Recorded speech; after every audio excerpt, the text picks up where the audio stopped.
Em 1939, a Alemanha começava a se apoderar da Europa. Guerra.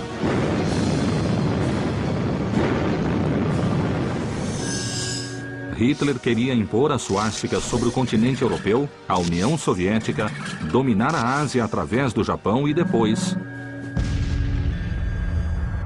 a América. Mas como Hitler pensava fazer uma invasão do outro lado do oceano? Com a queda do Muro de Berlim e a abertura dos arquivos da inteligência da Inglaterra, dos Estados Unidos e de alguns países latino-americanos, surgiram indícios de que houve uma conspiração nazista para invadir a América do Sul.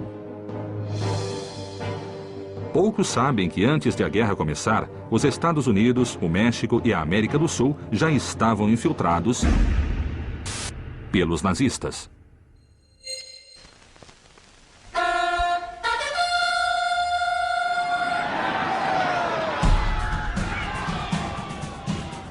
Tão grande foi a ambição de Hitler que ele quis criar na Argentina, no Chile, no Brasil, no México e até nos Estados Unidos pequenos exércitos formados por nazistas locais.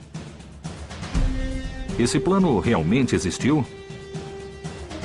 Muitos negam, mas se não foi assim, como se explica esta imagem de Nova York em 1938? Ou este ato público em Buenos Aires? Como pôde haver este desfile de forças nazistas no Rio de Janeiro? Vamos nos situar por um momento no princípio da década de 1930 e deixemos que os fatos falem por si mesmos. Veremos como a história poderia ter sido diferente quando o Terceiro Reich tentou estender seu poder na América.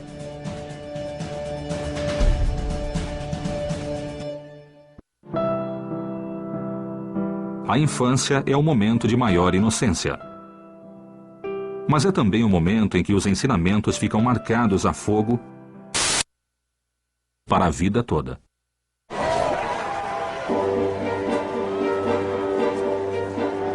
Os nazistas pensavam assim, e por isso investiram tempo e dinheiro para formar as juventudes hitleristas. Mas esse modelo não se aplicava só à Alemanha.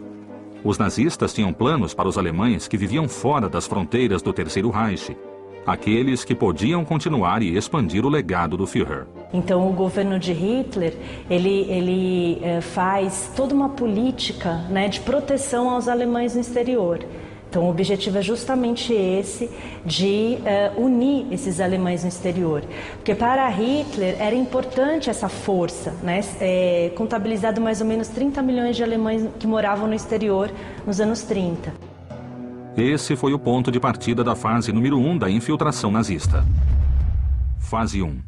A juventude. Captar a mente dos jovens na América. Maio de 1931. A bandeira nazista tremula pela primeira vez no Brasil. Rudolf Seid, líder das recém-formadas legiões nazistas, levava delegações a cerimônias nos anuais que se celebravam no Memorial de Guerra do Cemitério Alemão. Enquanto isso, no Chile, o movimento nacional socialista se desenvolvia bastante e Hitler ainda não tinha chegado ao poder absoluto na Alemanha.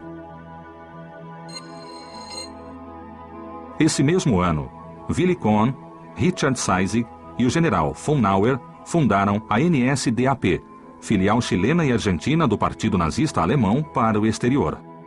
Sobretudo para medir, eu diria, a importância dessa penetração, deve-se prestar atenção ao que se costuma chamar de Gleichschaltung, quer dizer a nazificação, a coordenação, a nivelação que as organizações partidárias iriam realizar nas instituições da coletividade alemã que já existiam antes de 1933 e eram muitas. Escolas, organizações beneficentes, clubes, uma vida social muito rica e que progressivamente vai ser nazificada, salvo muito poucas exceções.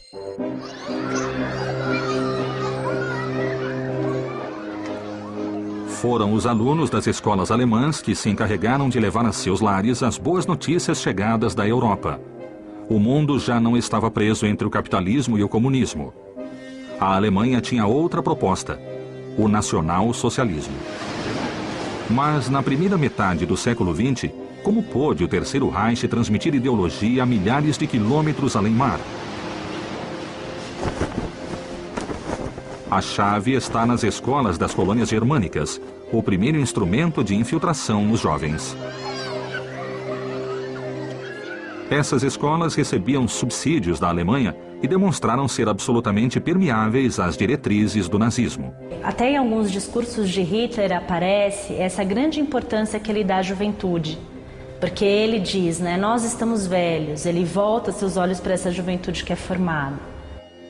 Do Terceiro Reich chegavam ondas de professores especialmente treinados para doutrinar os jovens em teoria do nazismo. Havia docentes que vinham da Alemanha e que traziam os programas educativos da Alemanha, ensinavam em função da ideologia racista e, além do mais, esses docentes deviam ser filiados ao partido nazista. Muitos desses professores eram agentes secretos e sequer falavam inglês, espanhol ou português, mas conheciam os pontos fracos dos jovens estrangeiros e lhes repetiam exatamente o que precisavam ouvir, as palavras de Hitler. Mas toda pessoa de sangue alemão, não importa onde viva, pertence ao Reich nazista.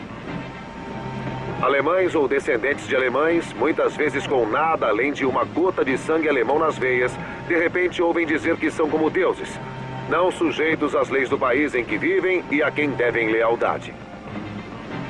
Segundo os nazistas, o alemão era uma criatura especial que ficava alemã para sempre, até a 6ª ou 7ª geração, e deveria receber ordens de Berlim.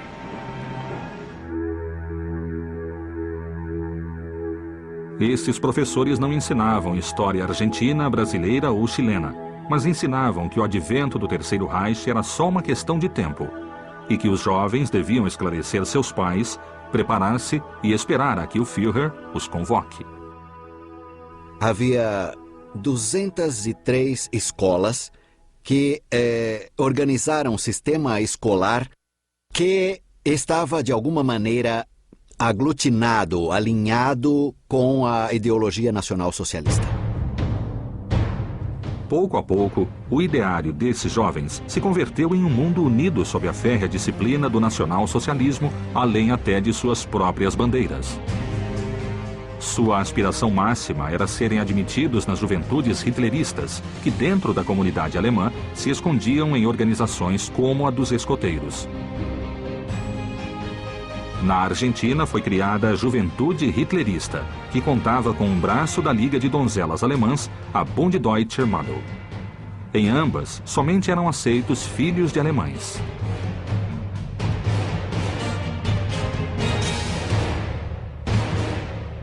Ao deixar a juventude hitlerista, os jovens mais brilhantes podiam continuar sua carreira nas escolas de liderança da SS na Alemanha ou na Escola do Reich para marinheiros e alemães no exterior, em Altona. Inclusive, muitos desses jovens viajaram à Alemanha quando a guerra eclodiu para um combate de vida ou morte em defesa de Hitler.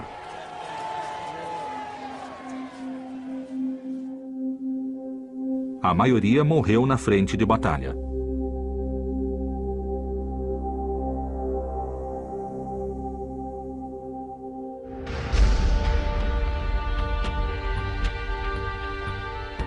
Em 1938, só 1% das escolas das colônias alemãs se declararam independentes. As demais respondiam abertamente ao nacionalismo alemão conservador ou diretamente ao hitlerismo. Por exemplo, a Escola Alemã de Vila Mariana, em São Paulo, os professores compareciam uniformizados, com a suástica no ombro, saudavam seus alunos com Heil Hitler, né, enfim, todo o conteúdo era muito semelhante ao conteúdo ensinado na Alemanha nazista. Os programas de estudo vinham diretamente da Alemanha. Os alemães dissidentes, judeus ou não, se viram na situação de nenhuma escola de sua coletividade aceitar seus filhos.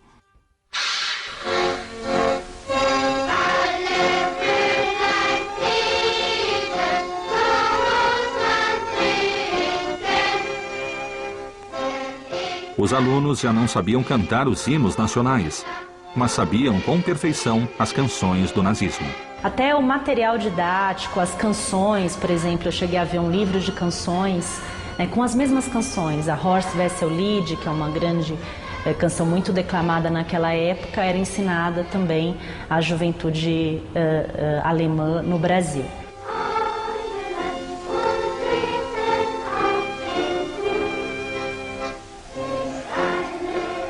O abuso da ideologização chegou a níveis perigosos quando os retratos dos heróis locais foram substituídos pelos de líderes nacional-socialistas. Havia retratos de Hitler.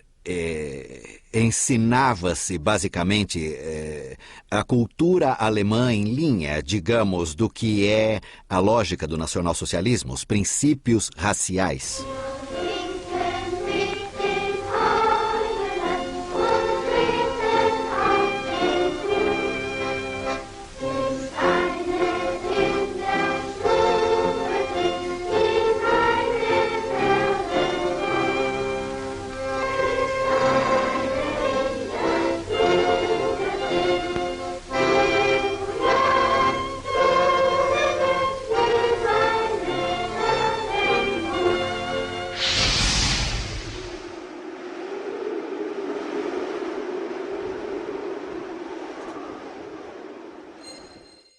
Deve-se limitar aos fins corretos o trabalho das escolas estrangeiras. Aos escalões oficiais começaram a chegar rumores. Dizia-se que nas escolas alemãs ignorava-se a educação cívica e se fomentava o desprezo pelos não-arianos. Os filhos de judeus foram discriminados e expulsos. Eram excluídos os alunos judeus, não é? E eram excluídos também todos os alunos que fossem contrários ao nacionalsocialismo. Os governos começaram a tomar medidas para anular a infiltração, mas sem muitos resultados. A comunidade alemã pró-nazista se sentia forte e se fechou em si mesma. Em algumas escolas, chegaram a pendurar retratos com duas faces, de um lado os heróis do nazismo e do outro, o dos heróis locais.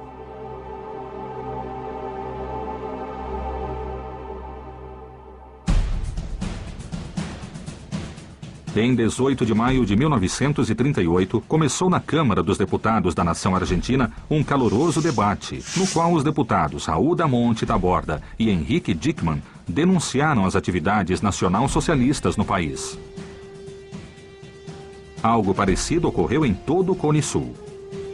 Os ministérios da educação dos respectivos países tomaram nota da situação. Mas o que podiam fazer os governos americanos frente a tal avanço sem entrar em conflito com uma Alemanha cada vez mais militarizada e poderosa?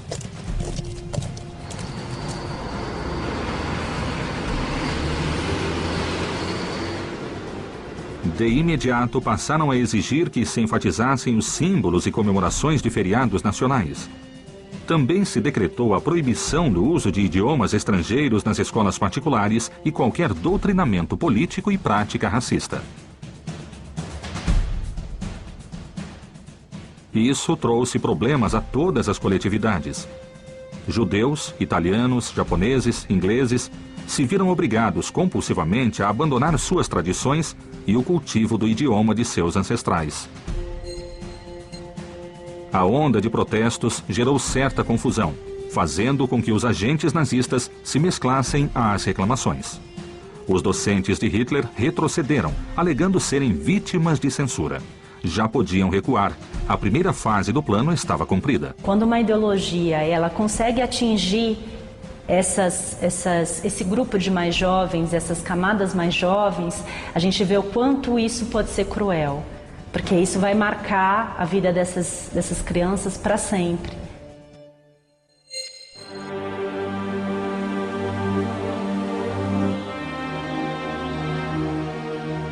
Em vários lugares da América Latina, dezenas de milhares de jovens estavam convencidos de fazer parte de um mundo novo, de um Reich, de um império que duraria 1000 anos, como disse Hitler.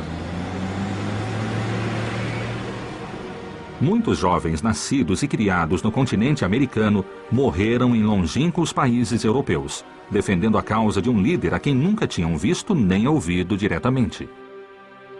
Muitos outros ficaram esperando a ordem para se lançar em defesa da causa, uma ordem que nunca chegou. Há um exército latente de jovens nazistas nos confins da América do Sul. É uma comunidade de mais ou menos 230 mil a 300 mil pessoas que moram no Brasil. É bastante gente, né? E se essas pessoas estão todas voltadas a esse ideário, elas são uma força em potencial.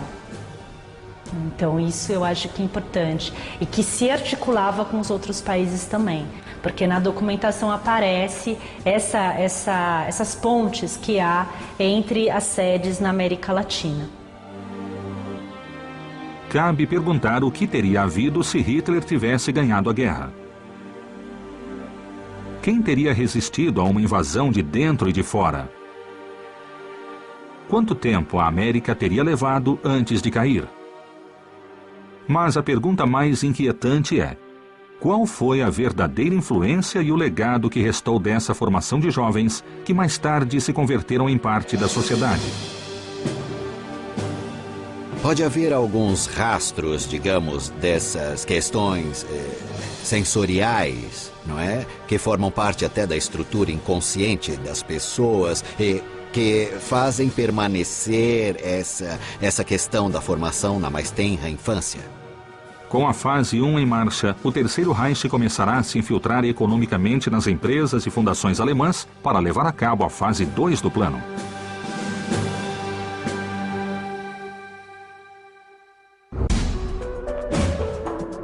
A imagem heróica do nazismo já estava instalada na mente dos jovens americanos.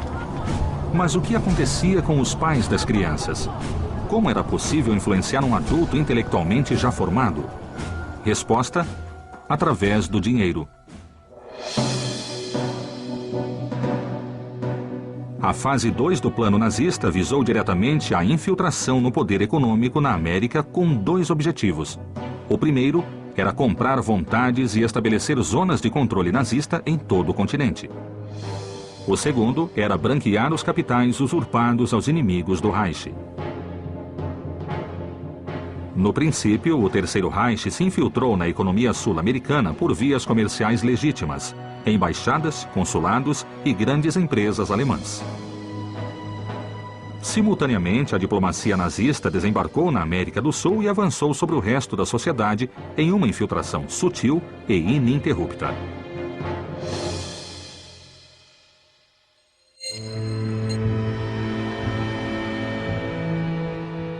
Assim, por exemplo, o embaixador alemão na Argentina, Edmund von Termann, ganhou o respeito da classe alta. Bom, o que von Termann tentou foi recrutar apoios para a ação da Alemanha no exterior através de contatos um pouco mais discretos, um pouco mais sutis com a elite econômica local e a elite econômica que já existia da coletividade alemã. Graças à sua influência, von Termann conseguiu converter instituições fechadas e tradicionalistas em centros de captação e prestação de favores nazistas, como o caso do Clube Hípico Alemão.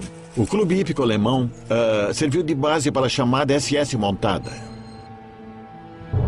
A compra de armamentos por parte das Forças Armadas deu ocasião a estranhas comissões que os militares latino-americanos aprenderam a receber com discrição.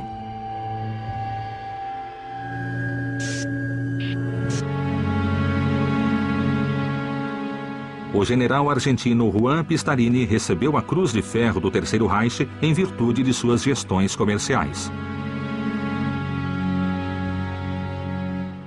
Nomeado ministro de Obras Públicas da Argentina em 1935, encabeçou a construção de obras monumentais, como o Aeroporto Internacional de Ezeiza, que hoje leva seu nome. Seus faraônicos projetos sempre foram realizados pela firma alemã GOP através de duvidosas licitações.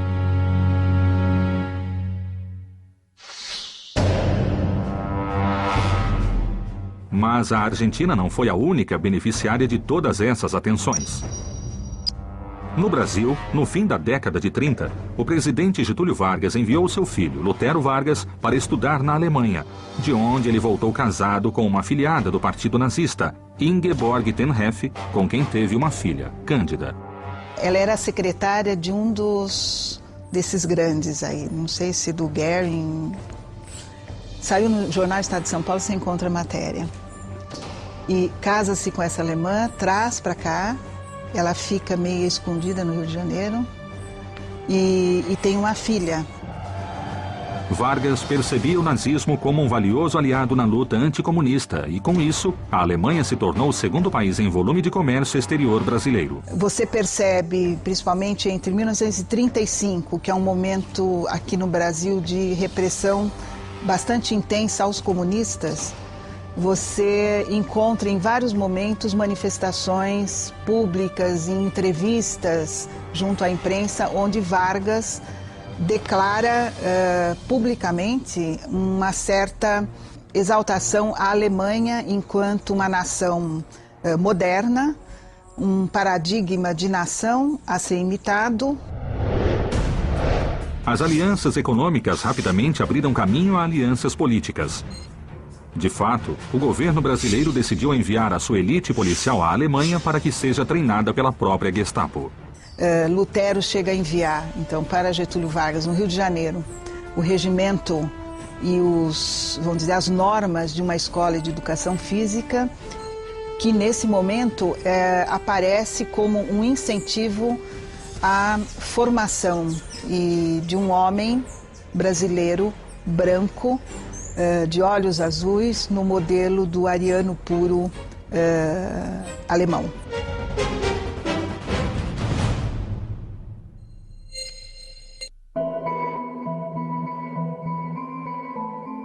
Seguindo o plano nazista no Chile, Jorge Gonçalves Fomarés fundou o MNS, Movimento Nacional Socialista do Chile, que recebeu forte apoio econômico da Embaixada Alemã em Santiago e de empresários alemães, a tal ponto que Fomarés foi eleito deputado através do voto popular.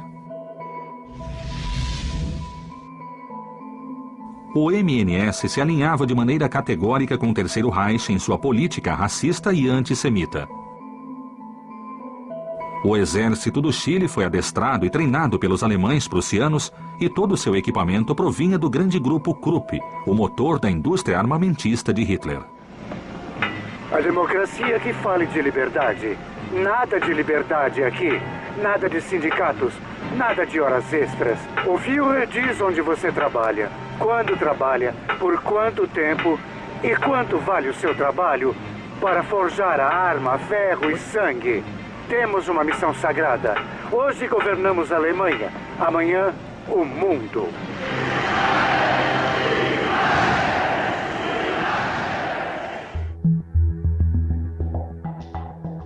Mas os nazistas sabiam muito bem que a única maneira de erigir uma ditadura era ganhar apoio maciço das classes trabalhadoras. Sabiam também que uma má colheita, uma hipoteca ou a morte do gado eram fatores que fatalmente conduziam à bancarrota. Talvez fosse o plano mais simples, ajudar os necessitados.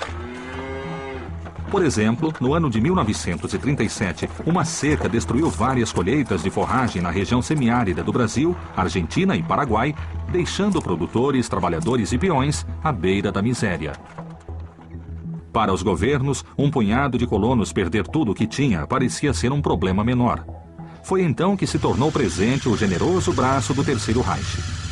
E o auxílio teve a forma de ajuda econômica líquida e sonante, que chegava por meio de organizações de bem-estar social nazista, salvando esses homens da quebra.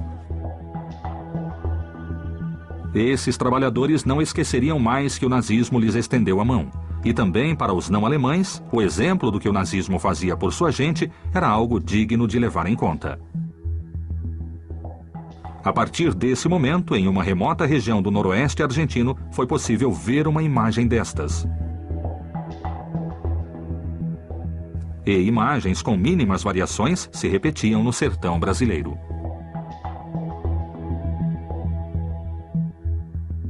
No Brasil, as entidades pró-nazistas pareciam ser financiadas por seus próprios membros. No entanto, recebiam grandes aportes através de importantes bancos, o Banco Germânico de São Paulo e o Banco Alemão Transatlântico.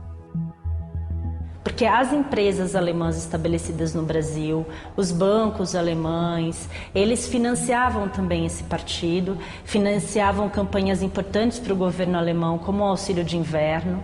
Então, por exemplo, o jornal Deutsche Morgen, ele traz verdadeiras listas, né, de toda essa contribuição que os partidários locais fazem para o partido, né, nazista na Alemanha também.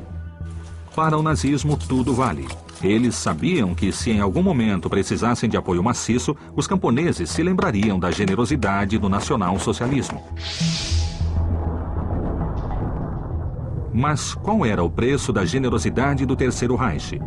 Ou que consequências implicava aceitar um contrato vantajoso? Com que juros se cobravam os favores? Nos anos 30, obviamente, junto com os investimentos alemães, começaram a aparecer também setores pró-nazistas. As empresas que fizeram tratos com o nazismo subitamente se encontraram frente à ordem inescapável de ter de expulsar clientes e sócios judeus. Tratava-se, em muitos casos, de empresas gigantescas, firmas como Bayer, Thyssen, AEG e o Hospital Alemão, entre outras. Os bancos, usualmente intermediários do comércio internacional, também foram afetados pela expulsão compulsiva de muitos judeus que ocupavam cargos-chave. Caíram contratos e antigas relações comerciais foram perdidas.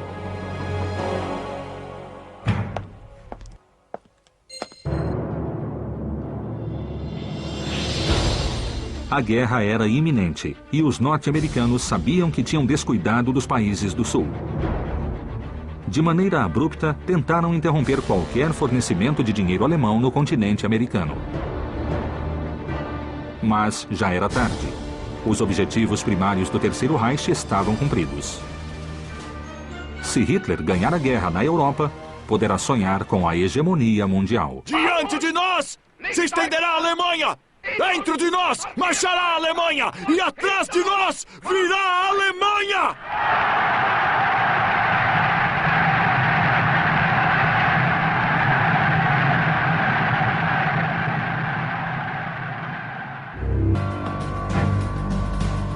A fase 1 captou a mente dos jovens colonos alemães. A fase 2, a vontade de seus pais. Agora, a fase 3 vai procurar fazer com que a opinião pública faça a balança pesar a favor do nazismo, para conseguir o apoio tanto dos descendentes de alemães como dos próprios americanos. O cérebro do plano? Ninguém menos do que o ministro de propaganda de Hitler, Joseph Goebbels.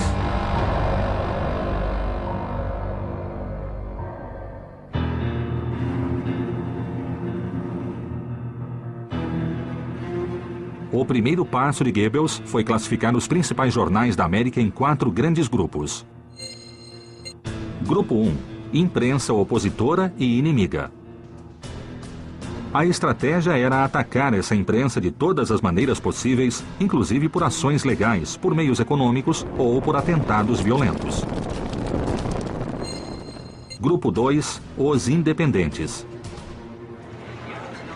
Eram os que estavam a meio caminho, que não apoiavam completamente o regime de Hitler, mas que podiam ser suscetíveis de infiltração pela compra de jornalistas ou pressionando de alguma maneira sem descartar a chantagem. Grupo 3. Os meios infiltráveis. Tratava-se da imprensa facilmente manipulável mediante a compra de espaços publicitários ou o fornecimento de informação gratuita através da agência jornalística do nazismo, a Transocean. Grupo 4. Os meios decididamente pró-nazistas. Esses meios seriam apoiados e seu crescimento seria fortemente incentivado mediante subsídios diretos e informações cuidadosamente selecionadas. Esse foi o caso de Crisol, Bandeira Argentina, Clarinada, Pampero e essa série de publicações reconhecidamente nacionalistas e pró-nazistas. Como parte do plano originado na Alemanha, na Argentina, o jornal La Razón programou a partir de 1933 um suplemento especial chamado A Nova Alemanha, que chegou a incluir uma foto autografada do Führer de presente para os leitores. Uma saudação de Hitler.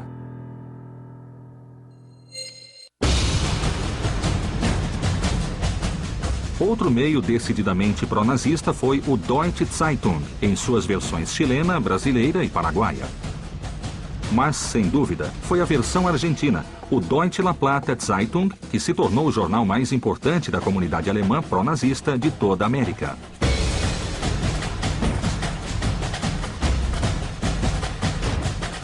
Para o ministro da Propaganda, a opinião pública constituía o equivalente a um campo de operações e suas diretrizes eram claras.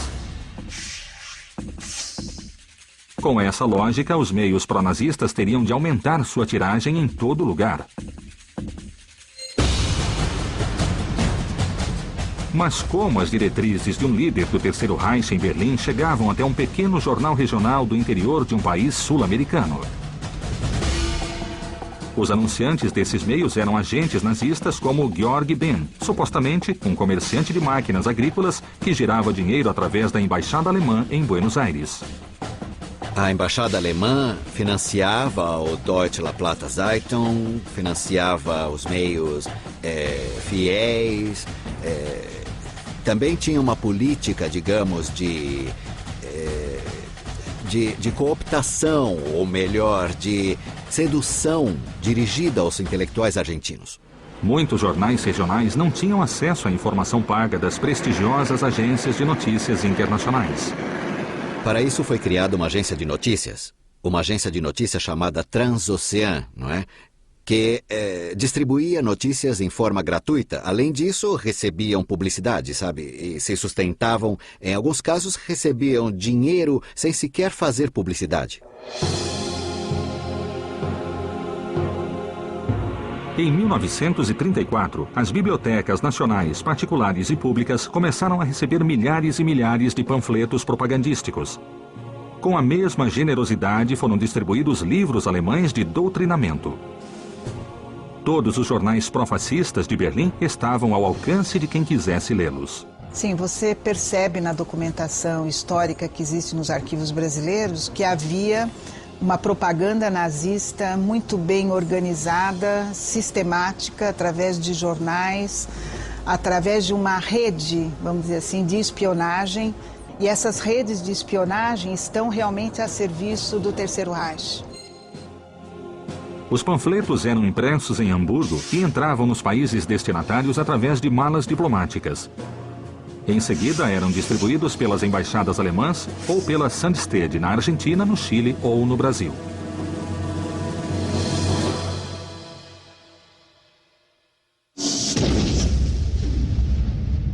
Mas quais foram os resultados tangíveis dessa infiltração?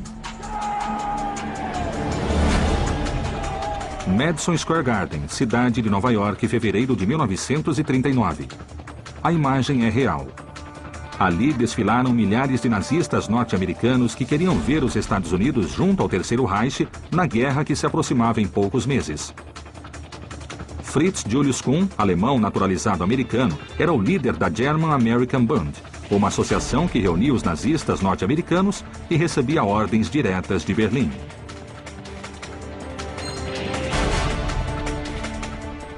Poucos meses antes, no extremo sul do continente, a cidade de Buenos Aires foi testemunha de um encontro similar que reuniu 20 mil pessoas em um dos maiores atos nazistas realizado fora das fronteiras do Terceiro Reich.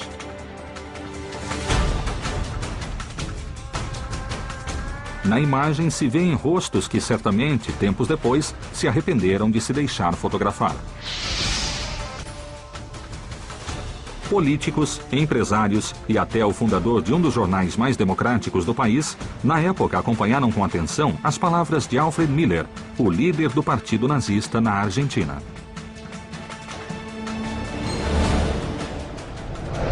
O avanço de Goebbels foi complementado com uma violenta agressão contra os meios opositores, utilizando jovens hitleristas que, na escuridão da noite, deram provas de uma violência incontrolável. O Argentinisches Tageblatt foi o órgão de imprensa mais antigo e prestigioso da comunidade alemã. E se tornou um caso emblemático para exemplificar os procedimentos de boicote nazista. Bom, já que não podemos cooptá-los, o que vamos fazer é dar a eles informações falsas. Quer dizer, criam correntes de informações falsas para que os meios críticos se responsabilizem, digamos, de sua circulação e em seguida fiquem desacreditados quando se demonstrar a falsidade. Então, bom, se isso era falso, outras coisas que se publicava também deviam ser.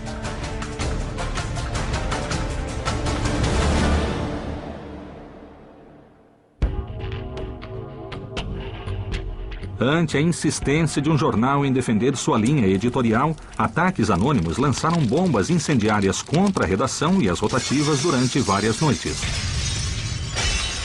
Quebrem tudo! Ah! O plano de Goebbels não se limitou à imprensa escrita. O rádio começou a ser um meio de comunicação importante e o Terceiro Reich começou a tirar partido dele, dispondo assim da mais moderna tecnologia. Quando a guerra eclodiu, já havia uma rede enorme no Cone Sul da América e as notícias da Europa chegavam com a versão do Terceiro Reich. Fogo! De repente, o perigo chegou perto. Países conquistados pelos nazistas têm possessões fora da Europa. As possessões estão na América. Enquanto os nazistas tomam navios franceses na Martinica, enquanto invadem campos de petróleo holandeses em Curaçao, enquanto se apoderam da base naval francesa de Dakar para invadir a América do Sul, no Brasil há mais de 1 milhão de alemães vivendo exatamente como na Alemanha. 1.200 escolas alemãs com livros didáticos e professores nazistas e jornais nazistas. Na Argentina, há clubes atléticos alemães similares ao movimento da juventude hitlerista, organizados exclusivamente para alemães. Eis a quinta coluna pronta para agir. Confeitaria alemã, barbearia alemã, loja de ferragens alemã. A terceira fase da invasão sul-americana teve seu momento de glória. Em grandes setores do Ocidente, Alemanha e nazismo foram considerados sinônimos de modernidade. Os Estados Unidos decidiram reagir à guerra dos meios de comunicação com suas figuras mais populares.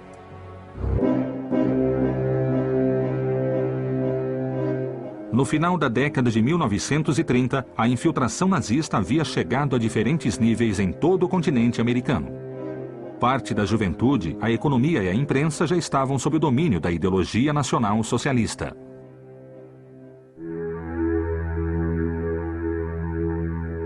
Os Estados Unidos, cegos em sua paranoia anticomunista, perceberam, tarde demais, que o sul da América estava infiltrado.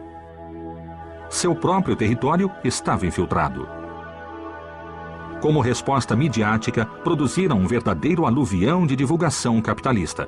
Surgiram super-heróis vestidos com as cores da bandeira norte-americana e filmes de guerra, e muitos personagens populares da época foram convocados a participar.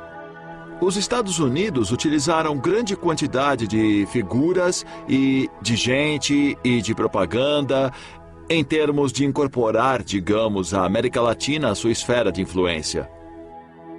É por eles que o Walt Disney, verdadeiro emblema americano, iniciou uma viagem visitando os países mais influenciados pelo nazismo, como Brasil, Chile e Argentina. A mando do presidente Roosevelt, Disney fez sua viagem como parte da política norte-americana de boa vizinhança, pela qual se deixou fotografar vestido de gaúcho, dançando samba e celebrando os costumes sul-americanos, tentando contrabalançar o avanço nazista, persuadindo os latinos do estilo de vida norte-americano. O que eles pretendiam era a expansão de sua área de influência. E como parte da expansão de sua área de influência, faziam a promoção de valores, de cultura, de imagens, do ideário, do sistema político. Procuramos alto padrão em saneamento, pureza dos alimentos, assistência médica. Nossos hospitais são modelo para o mundo. Queremos o melhor para o homem, a mulher e a criança. Mas, apesar de tudo, jamais perderemos a fé no futuro. Acreditamos no futuro e construímos o futuro. Sim, construímos para o futuro. Isso é a América. Esse é o estilo de vida pelo qual lutamos. Porque havia uma propaganda do perigo alemão, né? Principalmente, vamos dizer, infiltrada pela Inglaterra, pelos Estados Unidos no Brasil. Então, havia realmente folhetos falando que haveria uma invasão à América Latina, né, que essa propaganda completamente negativa relacionada ao nazismo. Estivemos adormecidos e, enquanto dormíamos, nossos inimigos planejaram e agiram. De embaixadas e consulados em toda a América, eles reuniram mais informação sobre o hemisfério ocidental do que nós mesmos. Na América Latina, centenas de embaixadas, consulados e empresas alemãs vêm fazendo tudo o que podem para fazer amigos para Hitler e para espalhar suspeita e antagonismo aos Estados Unidos. O mesmo se dá com centenas de clubes sociais e atléticos alemães. Exatamente como tem feito aqui, em toda a América Latina eles organizaram, treinaram e, em muitos casos, nazificaram totalmente comunidades inteiras, na maioria de origem alemã. Um tumulto aqui, um distúrbio ali, confusão, pânico, e a quinta coluna assume. Dividir para conquistar aqui e na Europa. Assim, começou uma guerra sem armas. Goebbels e o alto comando do Terceiro Reich jogavam pesado e procuraram contrabalançar a propaganda capitalista na América pela mão de figuras conhecidas e influentes, como Henry Ford, o inventor do automóvel e empresário multimilionário, Joe Kennedy, embaixador dos Estados Unidos na Grã-Bretanha e pai do clã Kennedy, e o Duque de Windsor, herdeiro do trono do Reino Unido. Todos se mostraram afinados à causa nacional socialista e mantiveram relações políticas e comerciais com Hitler, inclusive durante o conflito armado. E a máquina do nacional-socialismo contou com a adesão de milhares de políticos e empresários captados no continente. A questão da infiltração política, da presença nazista, ela tem muito a ver com essa característica do nacionalismo e com essa característica da comunidade alemã, de que ela preserva tudo que é da Alemanha, inclusive as suas questões políticas. Henry Ford, tão identificado com o estilo de vida liberal americano, promoveu o antissemitismo em um jornal de sua propriedade no Michigan, The Dearborn Independent. Um homem reconhecido, a quem o nazismo outorgou uma cruz de ferro, uma medalha, e que deixará patente tanto a sua admiração por Hitler quanto o seu antissemitismo. Ele foi o grande tradutor e também editor dos protocolos dos sábios de Sion e difusor disso através do mundo, particularmente em inglês e nos Estados Unidos. Ford também era conhecido e respeitado na América Latina, onde seus negócios cresciam rapidamente. Quando as tropas alemãs iniciaram a invasão militar, 70% de seus veículos eram das marcas americanas Ford e General Motors.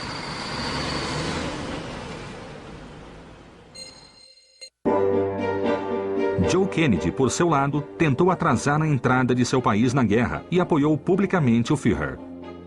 Roosevelt retirou dele seu cargo e Kennedy voltou aos Estados Unidos, onde, segundo alguns pesquisadores, continuou a conspirar dentro do próprio governo americano. Joe Kennedy foi o homem que fez a carreira política dos filhos, principalmente do primeiro, John Fitzgerald, com base em um acordo com a máfia. Ao mesmo tempo, ele sempre se disse pró-norte-americano e não teve nenhum problema em apoiar Roosevelt quanto à guerra. Da mesma maneira que não teve problema em fazer sua fortuna contrabandeando álcool durante a proibição. Ia se vincular ao nazismo e fazer negócios. Mas o plano de Goebbels se expandiu muito mais. Eduardo VIII, Duque de Windsor, conhecido mundialmente por haver abdicado ao trono da Inglaterra por causa do amor por uma mulher plebeia, era outro suposto agente de infiltração nazista.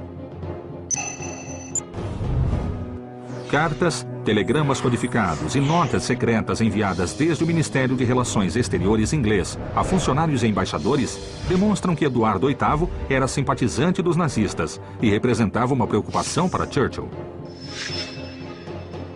Meses depois de abdicar ao trono, em 1937, ele fez uma viagem a Berlim, onde foi recebido por Adolf Hitler e foi acolhido com honras de chefe de Estado. Ali, o Duque visitou fábricas, instalações e viu desfilar junto ao Führer a imponente Wehrmacht. Ele expressou abertamente seu desejo de paz com a Alemanha e a criação de uma frente comum para lutar contra o comunismo. Algumas pesquisas sugerem que um triunfo nazista podia devolver a ele a coroa perdida.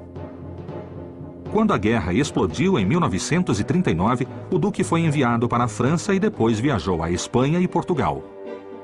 Ali ele voltou a ser vinculado com a espionagem e teve contato permanente com líderes nazistas. Para evitar o escândalo de prendê-lo, o Duque foi enviado como governador às Bahamas, um país casualmente americano.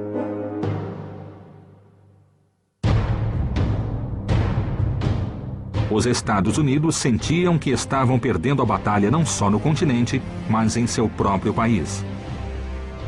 E começou uma campanha de propaganda muito mais agressiva através do grande bastião da invasão ideológica norte-americana, Hollywood. A Warner Brothers deu o primeiro passo, estreando em 1939 o filme Confissões de um Espião Nazista. Nós vamos unir o Império Alemão! Um ano depois, estreou talvez o filme mais autêntico de um artista contra Hitler. Era o filme de Charles Chaplin, O Grande Ditador, onde o artista denunciou implacavelmente a megalomania do líder do Terceiro Reich. Os diretores norte-americanos Orson Welles e Ernest Lubitsch e os diretores europeus Alfred Hitchcock e Fritz Lang se somaram à luta. Seus filmes não só foram exibidos nos Estados Unidos, mas foram distribuídos em toda a América Latina.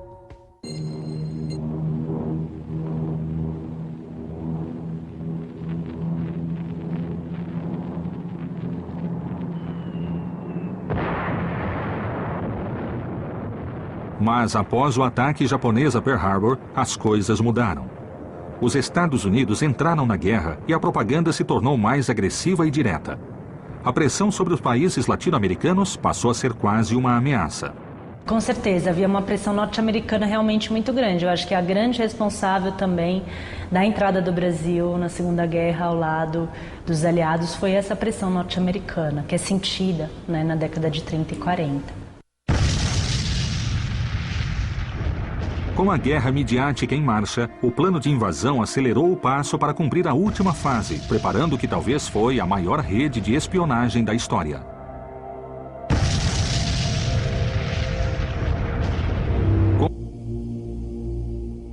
As primeiras 3 fases do plano de infiltração estavam cumpridas. Era o momento de aplicar a última fase, talvez a mais difícil e secreta. A fase 4 do plano de infiltração nazista consistiu da criação de uma avançada rede de espionagem em toda a América Latina. Paradoxalmente, a fase mais secreta e bem-sucedida do plano foi a que mais deixou rastros de sua existência. Em 1930, a Alemanha criou a Etappendienst, ou E-Dienst, uma rede de apoio e abastecimento naval com base em portos grandes e pequenos, concebida em virtude de uma possível guerra com a Inglaterra. Poucos anos depois, essa rede se estendeu sobre Argentina, Brasil, Chile, Uruguai, México e até Estados Unidos. Mas que provas reais existem de sua presença?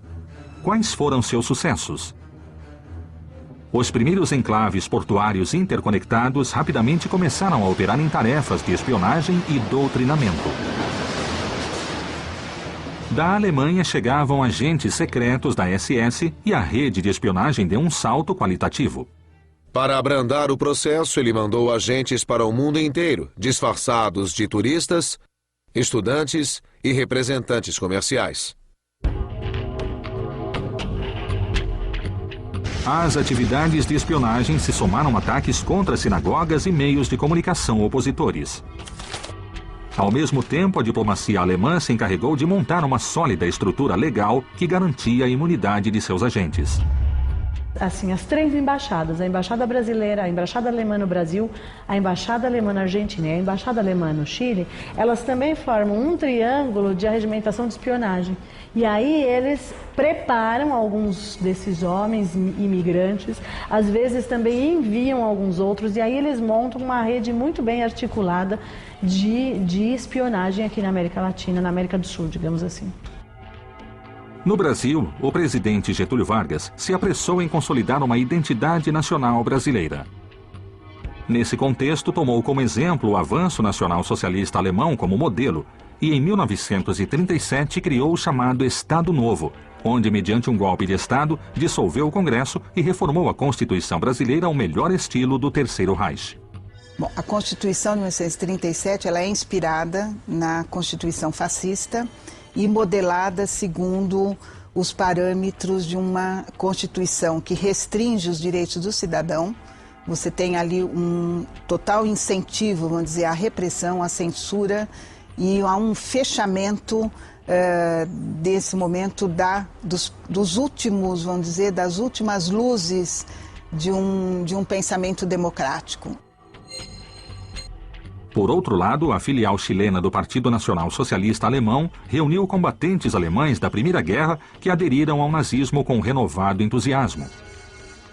Esses velhos guerreiros fizeram o papel de instrutores de várias disciplinas militares nas Forças Armadas do Chile, difundindo ali sua ideologia e fanatismo nacionalistas.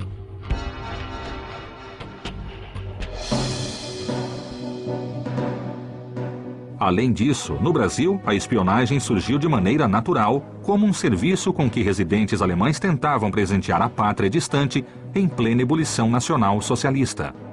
E a população alemã, em vários momentos, ela é colaboracionista da polícia política. Você encontra denúncias no arquivo do DOPS, por exemplo, de alemães que denunciam judeus. Desenvolveu-se então uma variante de espionagem diferente, não através de agentes alemães, mas através de cidadãos que tentavam fazer chegar ao Terceiro Reich qualquer informação que pudesse ajudar. E existia uma, digamos assim, uma abertura nisso que era qualquer informação era bem-vinda, não precisava necessariamente ser entre aspas, especialista da espionagem. Então qualquer trabalho nesse sentido era bem-vindo. Seus agentes eram casais de docentes, empresários, funcionários, bancários, industriais e jornalistas.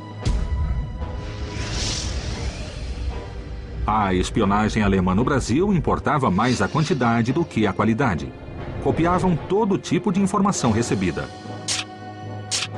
Boatos, fotografias, traições, e logo haveria alguém para analisar tudo. Digamos assim, em matéria de informação, as coisas das mais banais, das mais elaboradas podiam ser enviadas. A Alemanha não exigia um tipo de informação, ela recolhia tudo. O Banco Alemão de São Paulo e o Banco Alemão Transatlântico se revelaram verdadeiros ninhos de espiões.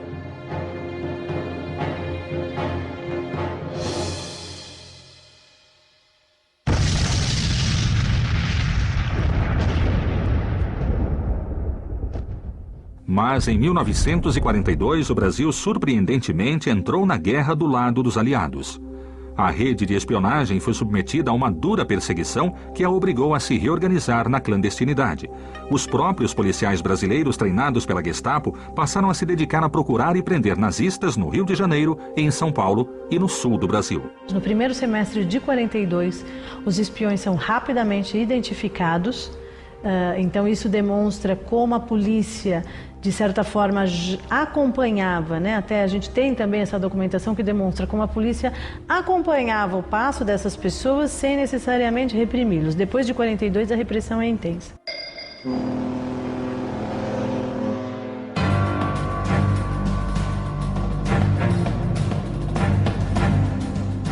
A história oficial diz que a entrada do Brasil na guerra junto aos aliados foi provocada pelo afundamento de navios mercantes brasileiros por vasos de guerra e submarinos alemães.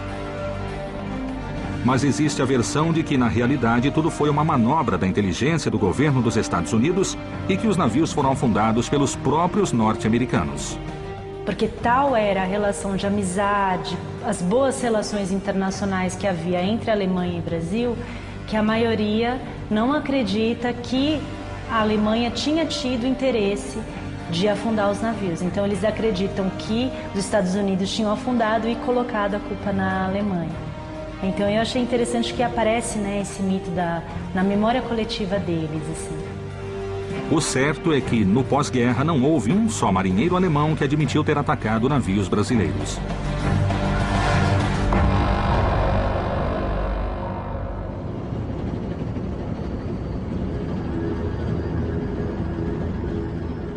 Outro dado a levar em conta é que assim que rompeu relações com o eixo, o Brasil foi imediatamente favorecido pelos Estados Unidos com uma política de créditos brandos e atualização de armamentos.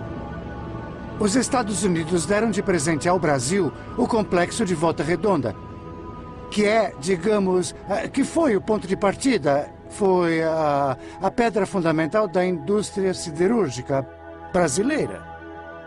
Diante disso, a Argentina tomou a decisão oposta e comissionou agentes que percorreram a Alemanha, oferecendo sua neutralidade aos chefes do Terceiro Reich em troca de benefícios comerciais. Porque já a população argentina estava cada vez mais contra o governo dos Estados Unidos, que se via claramente que estava boicotando a Argentina e prejudicando a economia argentina. Os Estados Unidos reagiram parando de vender combustível à Argentina. Digamos, os norte-americanos haviam proibido que vendesse à Argentina qualquer combustível. E a Argentina estava muito longe da autossuficiência em termos de combustível. Então, o fato de que lhe negaram a importação de petróleo e a importação de carvão significou que as locomotivas argentinas começaram a ser movidas a lenha. Mas chegou um momento em que a lenha acabou. E então começaram a queimar milho nas locomotivas. Para os ingleses, isso significava não poder comprar o alimento de que necessitavam em tempos de guerra e foi quando a Inglaterra instou a Argentina a aderir aos aliados. O boicote norte-americano aumentou, mas a medida com que podia aumentar era limitada, porque os britânicos não podiam aceitar uma diminuição na quantidade de alimentos que importavam da Argentina, sem o que não podiam fechar suas contas de gêneros alimentícios. Mas que decisão tomou a Argentina? Como operava no país austral a maior rede de espionagem nazista da América Latina?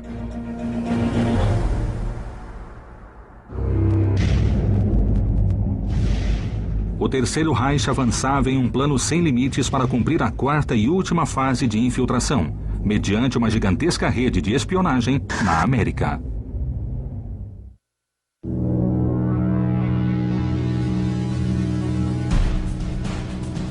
Na Argentina foi montada a maior rede de espionagem da América Latina, a Rede Bolívar. Werner Kennec, Hans Harnisch e Wolf Franzog foram os primeiros nomes dessa organização, cujo poder e alcance nunca foram totalmente esclarecidos. Kennec era genro de Ludwig Freud, poderoso empresário da coletividade alemã, com acesso direto ao Führer e o mais próximo contato alemão do jovem Juan Domingo Perón. Kennec recebeu a incumbência de instalar um radiotransmissor secreto para poder enviar informações a Berlim. Franzog, por sua vez, se encarregou do controle de rádio da aviação militar e ainda teve ordens para desenhar e montar a denominada Rede Bolívar, um sofisticado conjunto de transmissores secretos apoiados pela ORGA-T, organização técnica, e distribuídos por todo o território. A Rede Bolívar acabou sendo uma das melhores organizações da espionagem nazista da Segunda Guerra. Só na Argentina tinha uma frota de automóveis, transmissores portáteis, casas seguras e 10 sítios para transmissoras.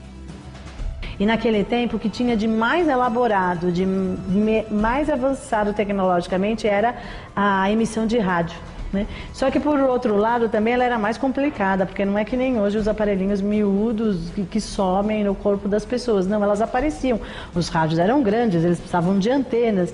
Então, isso exigia muito mais deles no sentido de esconder, no sentido também da pessoa saber operar, no sentido de ter os códigos, né? Então, de conhecer algumas técnicas, de ser melhor treinado.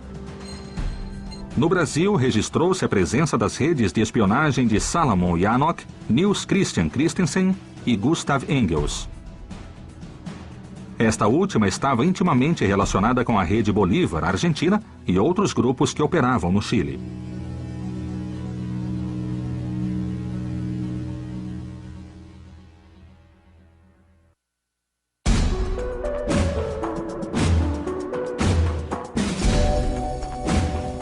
Segundo relatórios da Polícia Política Brasileira, os espiões se valiam de meios como tinta invisível, pseudônimos, marcas ocultas nos passaportes, códigos telegráficos, correios, cartas disfarçadas, técnicas de microponto e microfotografias e, principalmente, estações de radiotransmissão clandestinas.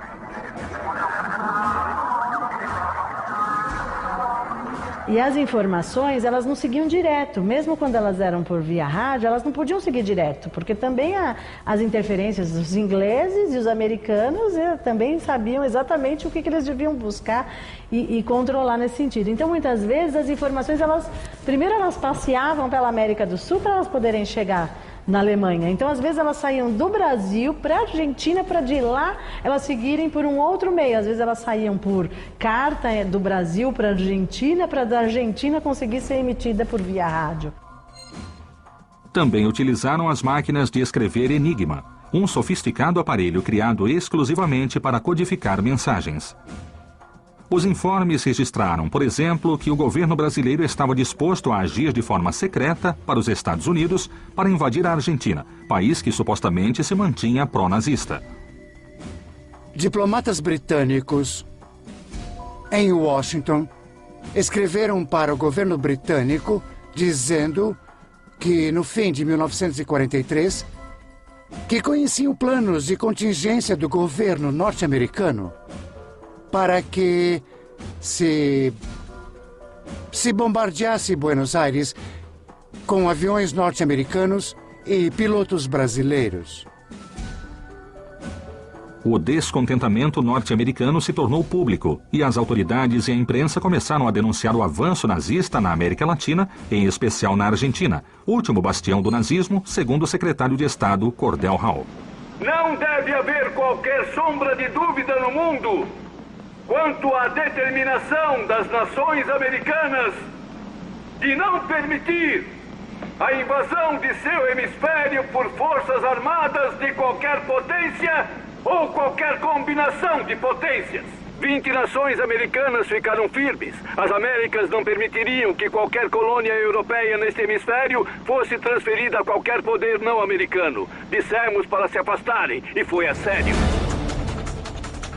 Segundo o governo dos Estados Unidos, havia na América Latina 1 milhão de homens concentrados em batalhões e companhias com quem o Terceiro Reich poderia contar como soldados.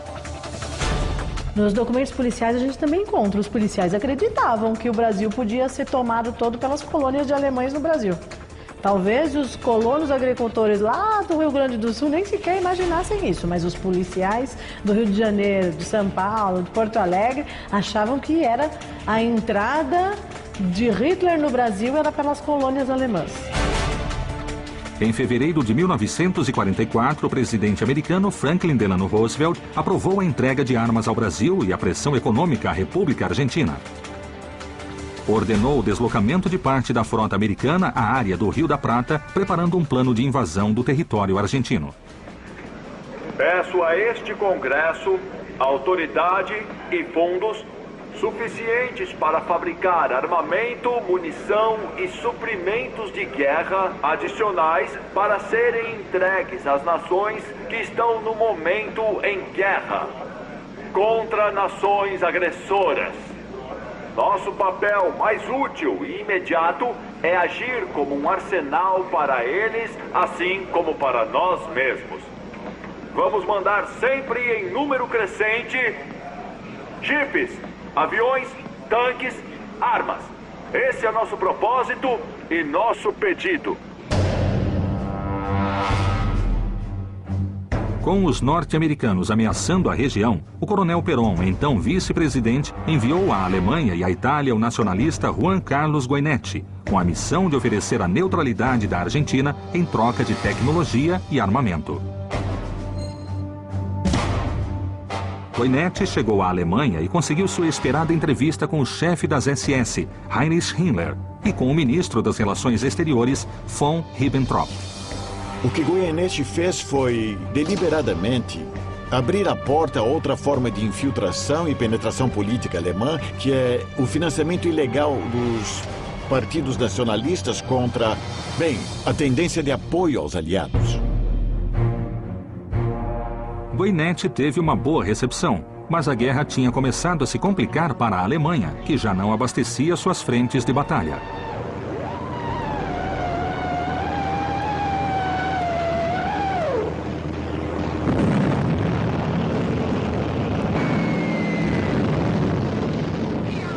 Com esse panorama e com a vitória certa dos aliados mais cedo ou mais tarde, Getúlio Vargas deixou de lado suas simpatias pelo Terceiro Reich e, motivado pelos Estados Unidos, empreendeu uma caça às bruxas contra as comunidades italiana, japonesa e alemã no Brasil. Algumas medidas tinham que ser tomadas em função desse alinhamento, até porque não poderia ser apenas um discurso, uma retórica.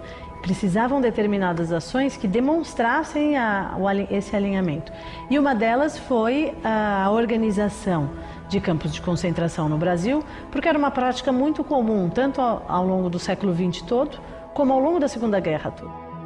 A chamada polícia política não teve piedade e prendeu todo e qualquer suspeito, confiscou equipamento e propaganda nazista e as principais personalidades da comunidade alemã foram presas. Mas o chefe do partido nazista no Brasil, Henning von Kossel, conseguiu fugir habilmente e voltar à Alemanha. Por exemplo, o Otto Braun era o tesoureiro do partido. E ele foi preso, ele que delatou todos os nomes, os líderes. Mas os grandes líderes, por exemplo, Hans-Henning von Kossel, que é o chefe do partido nazista, ele sai do Brasil logo que há a declaração de guerra contrária, né? O rompimento das relações diplomáticas. Aí ele sai num navio em direção à Alemanha, junto com outros, né, representantes do governo diplomático alemão, tal. Então, eu acho que a caça às suásticas ele se dá mais para os peixes pequenos. Na Argentina, ante a resistência do governo, o chefe do partido nazista, Alfred Miller, foi deportado. Mais tarde, o embaixador do Terceiro Reich, Edmund von Termann, teria a mesma sorte.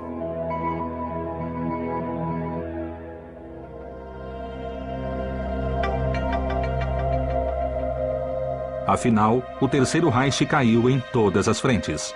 Hitler morto. Adolf Hitler se suicidou e também Joseph Goebbels. No entanto, outros líderes do nazismo conseguiram escapar e buscaram refúgio nos países latino-americanos, onde semearam durante uma década o nacional-socialismo.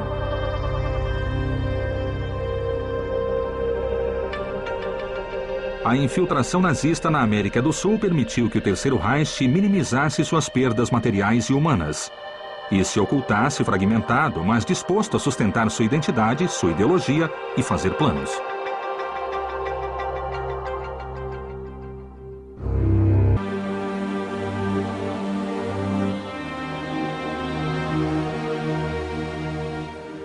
Em 2 de maio de 1945, Berlim se rendeu às tropas russas. Os sonhos de hegemonia mundial da raça ariana terminaram. A queda do Terceiro Reich precipitou a fuga de seus membros, que foram se esconder nos países amigos.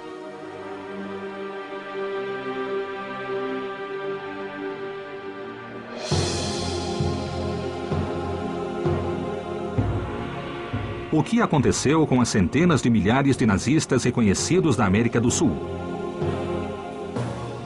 O que foi feito dos militares e empresários comprados durante o auge do Terceiro Reich? O que aconteceu com o dinheiro nazista lavado na América do Sul através das empresas alemãs? Os rastros não foram apagados apenas por nazistas em retirada. Os Estados Unidos e a União Soviética disputaram os melhores cientistas alemães como se eles fossem troféus de guerra. Fizeram todo o necessário para colocá-los a salvo da justiça que os perseguia, inclusive utilizando a ex-SS ou oficiais da Gestapo como espiões para lutar na incipiente Guerra Fria para um lado ou outro.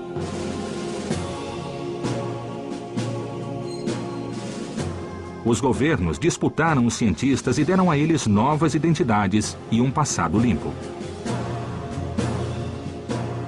Assim, os líderes e cientistas nazistas obtiveram cargos de liderança em projetos de pesquisa secretos e avançados.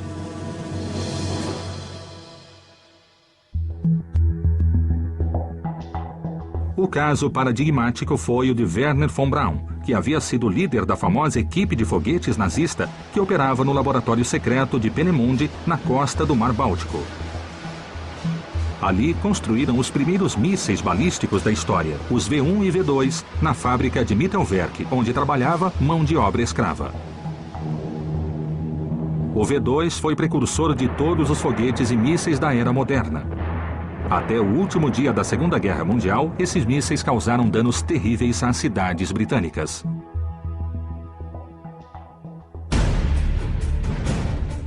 Meses antes de a guerra terminar, von Braun sabia que a queda do Terceiro Reich era iminente, de modo que decidiu contatar os americanos e se render a eles junto com 500 de seus melhores técnicos. Assim começou o projeto militar Paperclip em Fort Bliss, Texas. Nos anos seguintes, eles desenvolveram a tecnologia que daria aos Estados Unidos seus mísseis balísticos e os foguetes Saturno que levariam o homem à Lua. Na década de 60, von Braun se tornou diretor da NASA, trabalhando no Marshall Space Flight Center. O grande paradoxo foi que um dos cientistas preferidos de Hitler terminou sendo símbolo do desenvolvimento espacial norte-americano.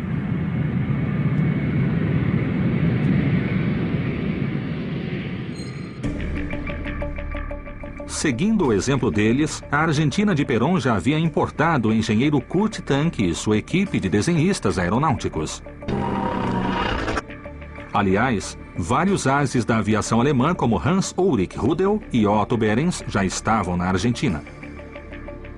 Todos eles haviam sido partidários do regime nazista de Adolf Hitler. O nazismo não pareceu tão feio aos argentinos porque haviam sido educados dessa maneira.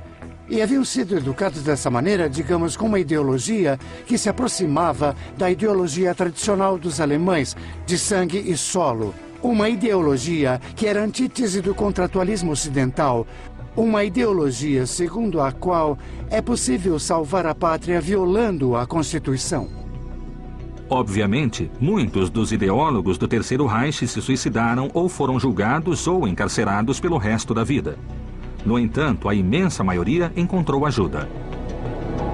A rede de espionagem nazista ainda funcionava. Após 1945, o governo brasileiro persiste na emissão de circulares secretas, proibindo a entrada de judeus sobreviventes do Holocausto no Brasil. Então, essa é uma questão a ser considerada. E, por outro lado, o governo brasileiro, então, já no governo Dutra, ele facilita a entrada de nazistas no Brasil. Muitos especialistas afirmam que não houve um plano mestre do Terceiro Reich para se apoderar da América Latina, que o continente americano não era prioridade para Hitler. Mas as imagens e documentos encontrados em nossa investigação não deixam dúvidas quanto à infiltração sem precedentes que os países mais influentes da região sofreram, inclusive anos antes de a Segunda Grande Guerra acontecer, bem além das prioridades de Adolf Hitler.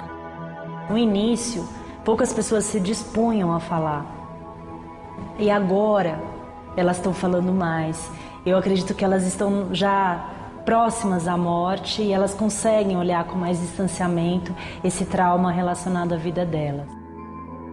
Mas quantos líderes foram realmente apanhados? Quantos nazistas conseguiram se esconder durante muitíssimos anos no mundo inteiro e aumentar suas fortunas? O que foi feito das obras de arte e joias usurpadas que nunca foram recuperadas por seus verdadeiros donos? Muitos funcionários nazistas trabalharam dentro de governos democráticos ou em ditaduras da América, ou em empresas alemãs que ressurgiram das cinzas e com dinheiro lavado, com uma ideologia que impregnou vários ditadores ao longo do continente por décadas. É uma história que foi até certo momento silenciada, considerando que parte dos arquivos brasileiros estiveram vedados à consulta pública até 1995. Se analisarmos as evidências e avaliarmos os resultados finais, poderemos afirmar que a infiltração nazista na América obteve uma vitória dentro da derrota. A conspiração nazista, na realidade, nunca terminou. Obviamente, até hoje, há gente que lá dentro e sem poder, digamos, reconhecer publicamente, continua a idealizar o Terceiro Reich.